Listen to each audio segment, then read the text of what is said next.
This week we visit Bob Cupp's the Mad River Golf Club. We hit balls with Florida Panthers GM Dale Talon, and we sit down with Canada's next great golfer, Albin Choi.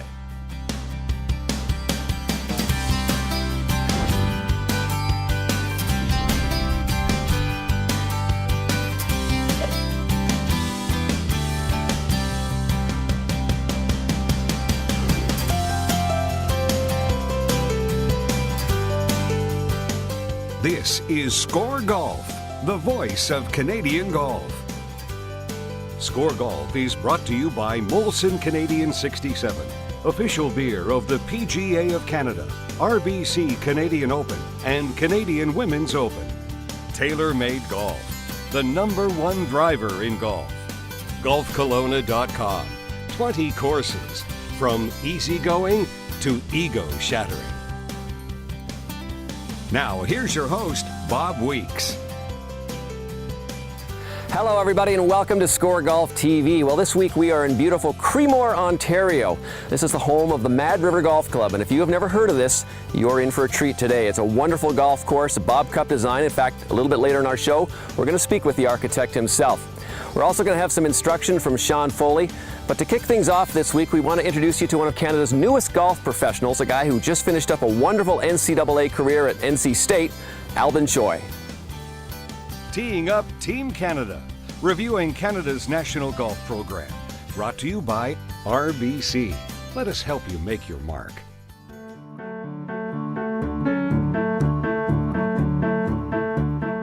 Just like another tournament round, right? Get a good night's sleep, get a good meal, and go into it with a positive mindset.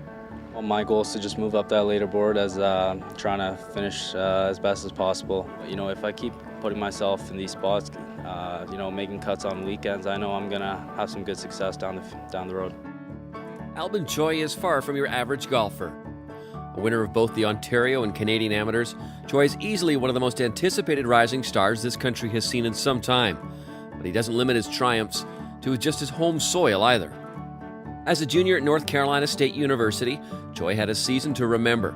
He racked up 5 wins, was named Conference Player of the Year, and cemented himself among NC State's all-time golf greats, which includes current PGA Tour players Tim Clark and Carl Peterson, as well as Canadian Matt Hill, who still holds the school record for 10 collegiate wins over Choi's 8. A graduate of Team Canada's national team, Choi also helped the Canadian squad clinch a Copas de las Americas title in Miami over the winter. It's no surprise, then, that with a resume like this, Choi is all ready for the spotlight. Winning early, having early success really kind of helped, like I said, build that confidence just throughout my entire college career. I knew I could win. I knew I could play well and compete with these guys if I just played my game. And just knowing that was such a big comfort thing. And now having won a bunch of times and trying to win some more, it's been a lot of fun. Winning is something Choi is getting used to, and it seems with his recent hot streak, he is quickly drawing the attention of those around him. He does everything well. Maybe, obviously, you know, his next step is getting ready to try to be a tour professional. His strengths are the fact that he doesn't have any weaknesses. He's always had exceptional talent, and he's got such a good head on his shoulders. He's been a great ambassador for Golf in Canada, for Team Canada. Obviously had some tremendous success on not only in Canada but on the international scene. And he's, I think, one of our up-and-coming stars. As unstoppable as Choi has looked on the course, his battles off the course have taken him in a different direction. Suffering from depression, Choi's mother Erica took her own life just over a year ago. The adversity and hardships that Choi has dealt with have only made him stronger and more mature for such a young man. You know, I still can't accept it, to be honest with you. I kind of still think it's, you know, I pinch myself sometimes, and it still feels like a dream. She was my biggest fan, for sure, and, you know, I obviously wish she was with me here today, but stuff happens in life, and it doesn't always turn out the way you want it to, so that incident's kind of made me into a stronger person. It made me realize not to take anything for granted. He's matured a lot. I mean, if you're not going to grow up pretty fast, that'll help you. You know, it's a tough way to have to face reality of what's going on in the world. You know, young people should just be young for a long time, but it doesn't always happen that way. The funny thing is, I've been playing the best golf of my life after she passed away, so I kind of feel like she's up there somewhere watching, and she's helping me the way she's been helping me out my entire life. He'll have a hole in his heart forever and never will go away. Filling that hole with sheer determination, Choi decided to take the plunge after his junior year and turn professional, and make his debut this June in Victoria at the PGA Tour Canada event. With his sights set on the PGA Tour, the Toronto native is ready to chase his lifelong dream of winning on golf's biggest stage. After playing in the RBC Canadian Open and taking home the Gary Cowan Trophy as low amateur, Choi has realized his skills are not far off from the game's best. I really just love the atmosphere, playing with the professionals, and obviously I felt that playing the Canadian Open. I knew that moment, this is what I want to do for the rest of my life. Growing up, you know, my parents taught me to be as confident as I can be, and, you know, just never be scared of anything. So there's a lot of worse things in this world that could happen to me. So I think it was just time for me to move on to bigger and better things. Coming up, visiting one of Bob Cup's Ontario masterpieces, the Mad River Golf Club.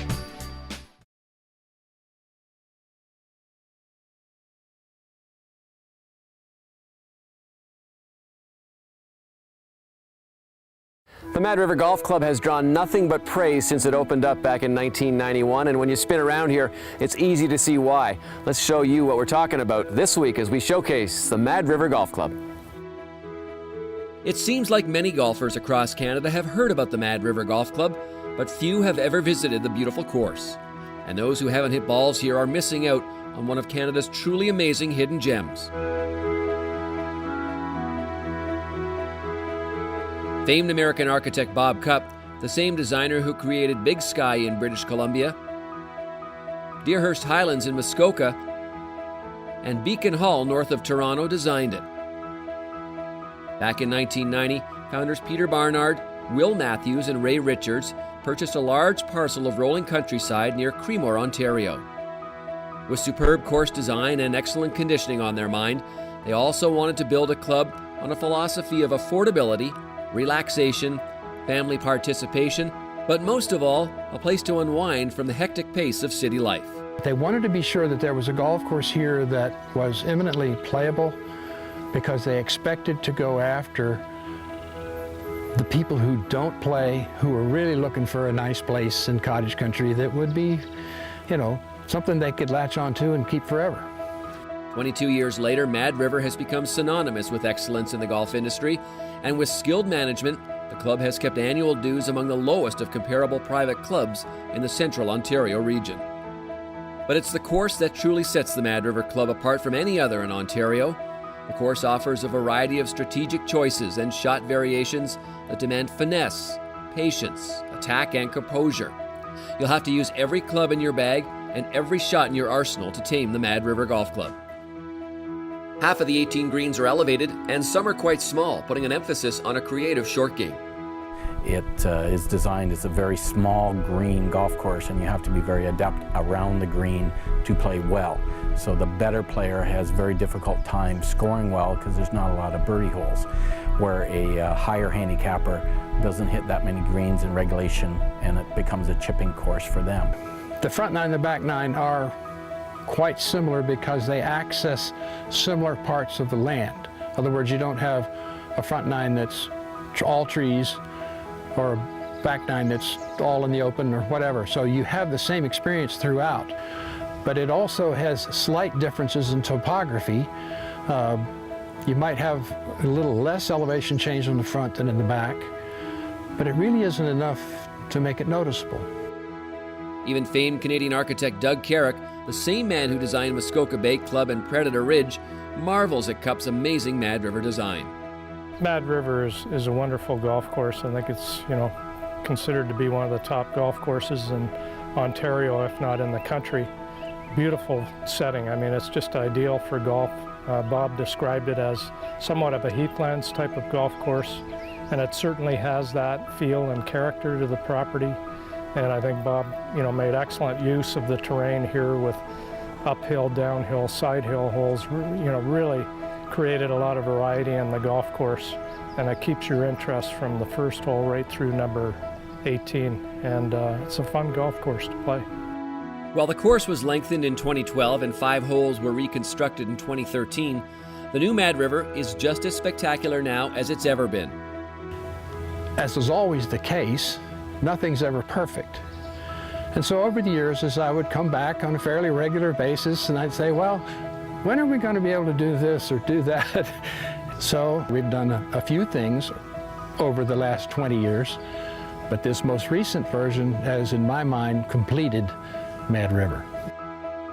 The course spans over such a large area that each fairway and green sits in a world of its own.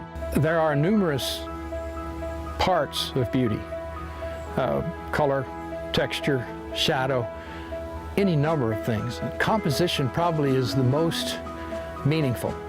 And good composition in an area where you don't have much terrain is usually only generated either by dunes or trees.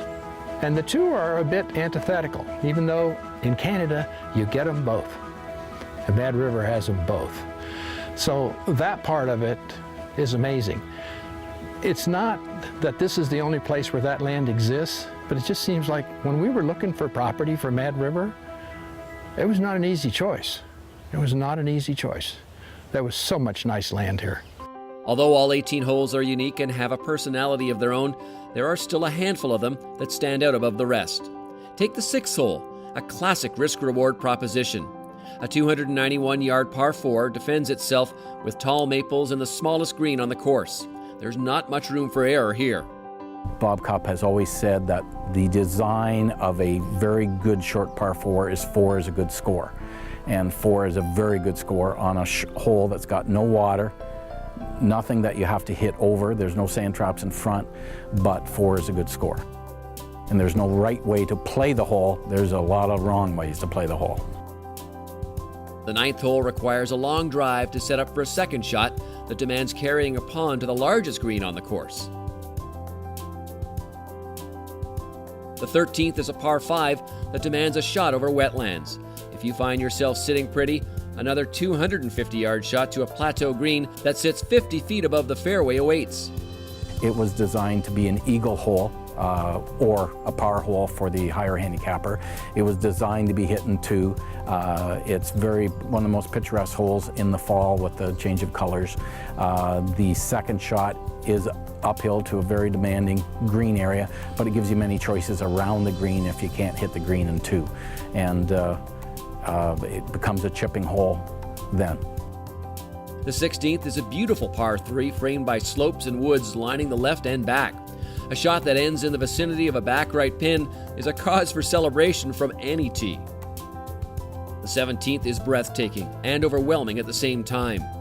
Wetlands and deep woods hug the 606-yard par 5 fairway.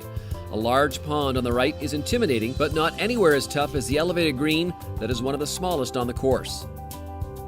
Walking away with a 5 on this hole is enough to make any golfer's day. The Mad River Club is a golfer's paradise. Although the clubhouse is quaint, the driving range and practice facilities are perfect for working on your game, and the camaraderie is strong among the membership. It was designed to be a golf course. There is no tennis, there is no pool, it is a golf course.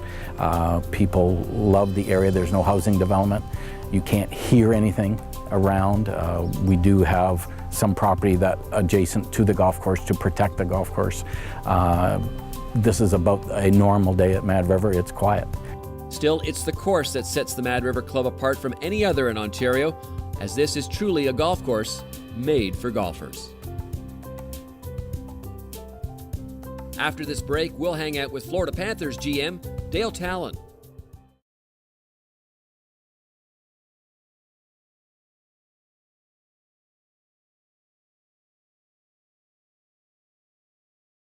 At the end of June, Dale Talon is going to have some choices to make. He is the general manager of the Florida Panthers, and he holds the second pick in the NHL draft. What he decides to do with that, well, we're not quite sure. But one thing we do know is that he's a heck of a golfer. In fact, he was the 1969 Canadian Junior Champion.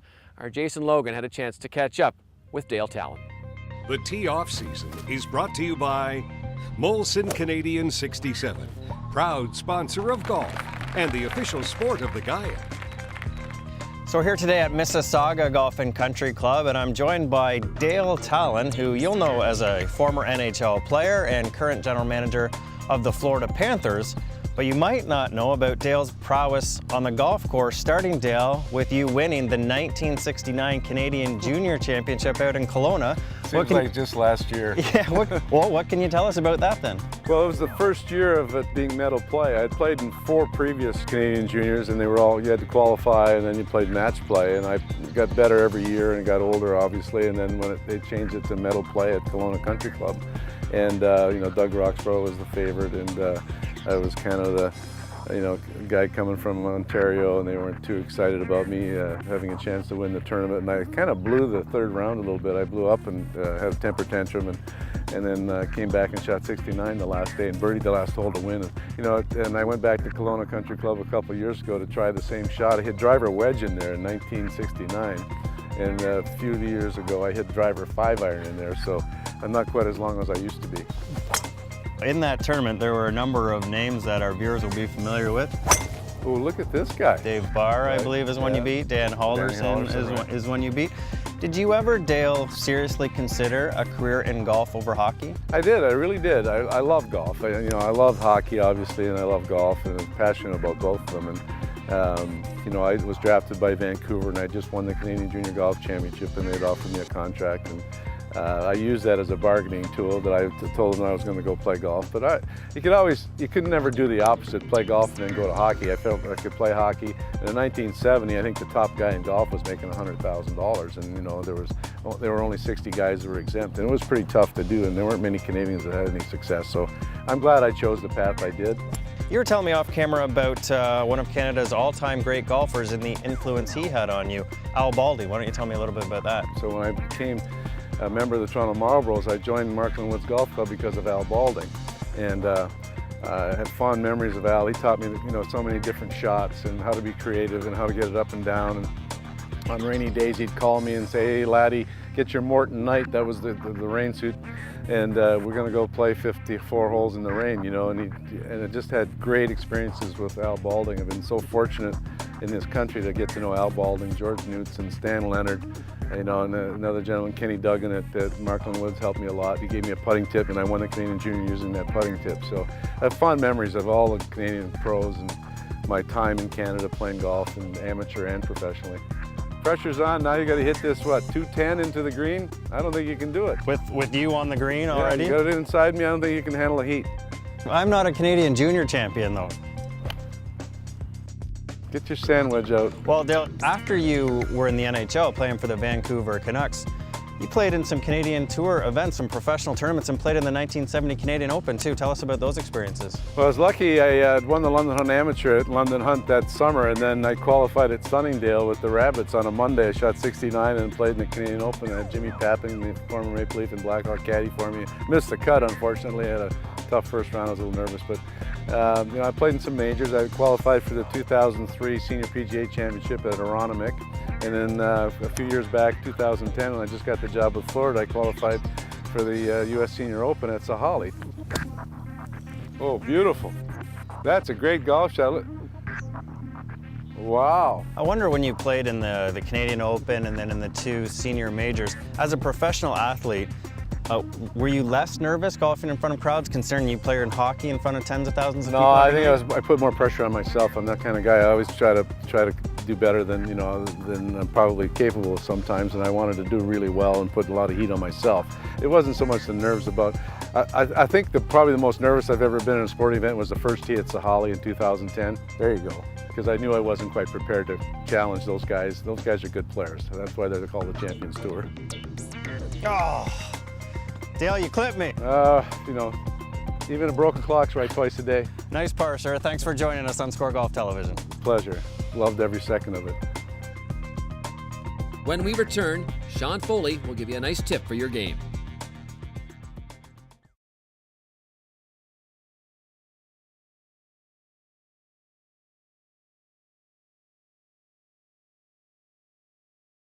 Need a little help with your game? Well, you have come to the right place. In fact, we've got two tips this week. One from Sean Foley and one from Brian French, the professional here at the Mad River Golf Club. Johnny Walker presents Progress Your Game. Great game. Keep walking. There's a lot of discussion about rhythm in the swing. I think it's one of the most difficult things to quantify, obviously empirically. Now, what we do understand is there is a resonance, which is kind of the music that goes along with the physics and the angles and the velocity. So this is a cadence drill that I've used. I learned actually watching Tiger Woods when I first went out on the PGA Tour and how he warmed up at the start of the day. He would simply take an 8-iron and he would hit about 8 or 9 shots. And what I noticed was he'd start at 10%, but completing the full swing. So as I start out through here, 10% is like this. 10% is 10% of your velocity, which is what I want you to feel through impact. This would be 20%.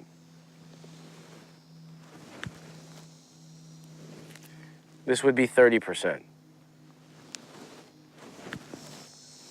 Okay, so you would go 40, 50, 60, 70, 80, and then 90. And 90 is ultimately game speed. We should never be swinging at 100% because it'll compromise our balance. Once we compromise our balance, we're obviously going to affect, the direction we hit the ball and the amount of power create. So 90% would still look like this. So the really only part where the speed is different is through the golf ball. Everything else should remain smooth and with a proper cadence. My name is Brian French, the head professional for the last 20 years at the Mad River Golf Course in Creemore, Ontario. Today we're going to discuss excessive motion and how it can be a killer of a golf swing. What I've noticed in the last 20 years of teaching is that most average golfers have too much motion in their golf swing, and they could hit the ball much more solidly if they take things out of their golf swing rather than add to the golf swing. What I mean by excessive motion is they turn their hips and have their weight going outside their feet rather than keeping the weight inside their feet. This would be excessive motion. This would be the correct motion, where the power comes from how much your shoulders turn and how much your hips do not turn. That creates power. If you turn your shoulders 90 degrees and turn your hips 90 degrees, you have no loading power at all, and you're always working from outside your feet, and you want to go from inside your feet to allow your power to come through and hit the ball more solid. And if you need any more help, please contact your local PGA of Canada professional. Week Speaks is brought to you by Bushnell, makers of the Pro 1M and Tour Z6 rangefinders. No matter what side of the anchoring putter debate you find yourself on, aren't you glad that it's finally settled, at least as far as the USGA and the R&A are concerned? Aren't you glad that it's over and we don't really have to talk about it anymore? I mean, there are so many more important issues in golf right now than whether or not you hold your putter against your belly. I mean, the golf ball is going way too far. We need participation up. We need young people to start playing golf, and golf costs a lot. Let's deal with some issues that are really important and impactful in our game rather than worrying about putters. That's all the time we have for this week on Score Golf TV. I want to thank everybody up here at the Mad River Golf Club. It's right in Creemore, Ontario, and the one good thing about being here in Creemore, they make awesome beer just down the street, which is where we're headed with our crew right now. Thanks, everybody. We'll see you next time on Score Golf TV. Thanks for watching Score Golf on TSN, the voice of Canadian golf. Score Golf is brought to you by Jack Link's Beef Jerky. Feed your wild side. Bob Weeks Clothing supplied by Ashworth.